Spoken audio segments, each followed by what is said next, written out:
ইফতারের পূর্ব মুহূর্তে আল্লাহ রাব্বুল আলামিন তার বান্দাদের দোয়া কবুল করেন। এই কথা ঠিক তো নাকি? আমরা আল্লাহর কাছে দোয়া করি যে এই দেশের সবচেয়ে জনপ্রিয় নেত্রী, যিনি বাংলাদেশের 33টা আসন থেকে নির্বাচন করে নির্বাচিত হয়েছেন, তার নাম হচ্ছে বেগম খালেদা জিয়া। তিনি বাংলাদেশের গণতন্ত্রের সঙ্গে কখনো আপোষ করেন নাই, আমাদের ইসলামী আদর্শের সঙ্গে কখনো আপোষ করেন নাই, আমাদের দেশের স্বাধীনতা সার্বভৌমত্বের সঙ্গে কোনো আপোষ করেন নাই।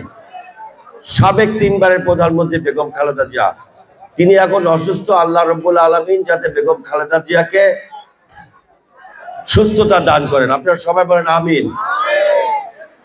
দ্বিতীয় বক্তব্য হচ্ছে, এই দেশের স্বাধীনতার ঘোষক ছিলেন শহীদ প্রেসিডেন্ট জিয়াউর রহমান। এটা মার্চ মাস, এই মার্চ মাসেই 25 তারিখে যখন পাক হানাদার বাহিনী আমাদের উপরে ঝাঁপিয়ে পড়েছিল, তখন দেশ কিন্তু সংকটের মুখে ছিল। এই দেশের স্বাধীনতা সংগ্রামের ডাক দিয়েছিলেন শহীদ প্রেসিডেন্ট জিয়াউর রহমান। তিনি যদি সেই দিন ডাক না দিতেন, তাহলে কিন্তু আমাদের স্বাধীনতা সংগ্রাম সফল হতো না।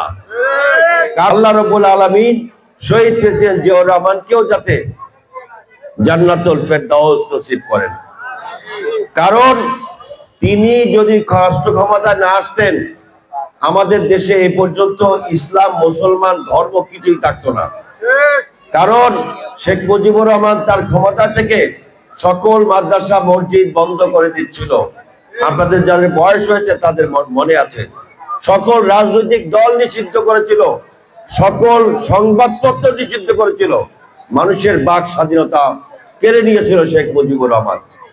সেই শেখ মুজিবুর রহমান যখন এটা কেড়ে নিয়েছিল, তখন শহীদ প্রেসিডেন্ট জিয়াউর রহমান আবার রাষ্ট্র ক্ষমতায় এসে এই দেশের সংবিধানে বিসমিল্লাহির রহমানির রহিম সংযোজন করেছিলেন।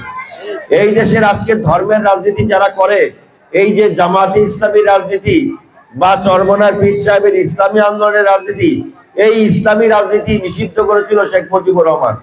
আর এই ইসলামী রাজনীতি করার সুযোগ দিয়েছিলেন শহীদ প্রেসিডেন্ট জিয়াউর রহমান। অর্থাৎ শহীদ প্রেসিডেন্ট জিয়াউর রহমান যদি রাষ্ট্র ক্ষমতায় না আসতো, তাহলে আমরা ইফতার মাহফিলও করতে পারতাম না, ইসলামের কথা বলতে পারতাম না। সেই জন্য আমরা জিয়াউর রহমান সাহেবের জন্য দোয়া করি। গত জুলাই আগস্টে আমাদের অনেক ছাত্র জনতা শহীদ হয়েছেন, তাদের আত্মার জন্য আপনারা দোয়া করবেন। সর্বশেষ আপনাদের কাছে আর একটা অনুরোধ আছে, আগামী নির্বাচনে যদি আপনারা ভোট দেওয়ার সুযোগ পান, সেই ভোটের সময় যারা দেশের জন্য অতীতে ইসলামের জন্য কাজ করেছেন, দেশের জন্য কাজ করেছেন, সার্বভৌমত্বের জন্য কাজ করেছেন, তারা হচ্ছে বিএনপি করে শহীদ জিয়া এবং বেগম খালেদা জিয়ার দল। যেই দলের নেতৃত্ব দিচ্ছেন এখন জনাব তারেক রহমান। এই তারেক রহমান সাহেব যেই প্রার্থী আপনাদের কাছে পাঠাবেন, তাদেরকে আপনারা ভোট দিয়ে রাষ্ট্র ক্ষমতা যদি পাঠান, তারেক রহমান সাহেব চাচ্ছেন আগামী দিনে একটি আধুনিক রাষ্ট্র গঠন করতে, যেই রাষ্ট্রে সন্ত্রাস চাঁদাবাজ থাকবে না, আমাদের ইসলামকে কটাক্ষ করতে পারবে না, সেরকম একটি রাষ্ট্র জনাব তারেক রহমান সাহেব গঠন করতে চান। সেই জন্য ভবিষ্যতে আপনারা যখন সুযোগ পাবেন, তখন তারেক রহমান এবং খালেদা জিয়ার মনোনীত প্রার্থীদের ভোট দিয়ে আপনারা নির্বাচিত করবেন।